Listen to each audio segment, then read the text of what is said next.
What incident will traumatize you for the rest of your life? What happened to me while I was in jail? I got arrested after making the dumb mistake of driving without a driver's license, then telling the officer that I was my sister. About 4 weeks into my incarceration, I began getting severe headaches. It got so bad that I put in a request to go to medical and see the jail physician assistant. After seeing her for the first time and describing the pain that I felt in my nose that spread to the top of my head, I was told that I was suffering from a sinus infection. I accepted that as a plausible explanation and took the antibiotics that were prescribed to me. A week went by and the pain was getting worse, not better. I again requested to go to medical and was again seen by the physician assistant. I told her the pain was getting severe, that it had spread to the side of my face and the back of my neck, and asked to be taken to the hospital. The physician assistant told me that she was not sending me to the hospital, that hospital visits were only reserved for emergencies, and she had concluded I had an impacted tooth. A day went by and I was in complete agony. I was unable to move my head even the slightest bit without feeling as if my entire head would explode. The pain was so bad that I couldn't eat or sleep. All I did was lay on my bunk sobbing. I begged every CO on shift to help me.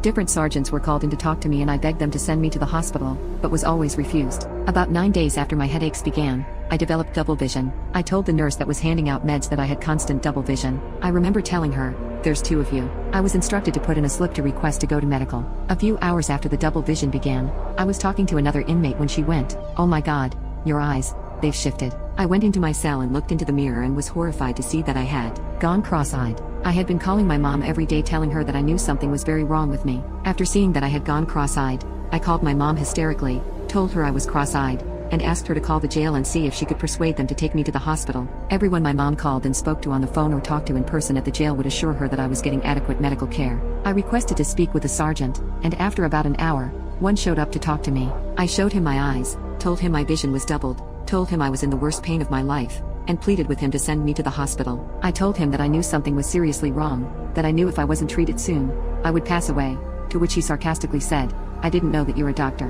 Go back to your cell. You can go to medical in the morning." The next morning, after about 10 sleepless, agonizing nights, I discovered I could no longer walk properly. Instead of my normal stride, I was now walking with small shuffled steps. I felt very unbalanced, like everything was spinning. I was on a second-story tier, and it was nearly impossible for me to get down the stairs. I was again sent to medical, and this time I was told that I was not going to the hospital, to stop bothering the COs and sergeants, and that all this was your own fault for taking other inmates' medication. I was completely stunned and adamantly denied that I had taken anyone else's medication. The physician assistant said that I must have, that it was the only explanation for my eyes going cross, and that it was obviously a drug reaction. I cried and told her it wasn't true, that it was something neurological, and begged to go to the hospital. I told her that I was positive I was going to pass away, begged her to save me. Cold as ice, she called in the CO, and said, "Take her back to her cell. Tell everyone to stop bringing her here. She's wasting my time." I felt absolutely helpless. I was sure that I was gravely ill and that the jail administration was just going to let me pass away in my cell,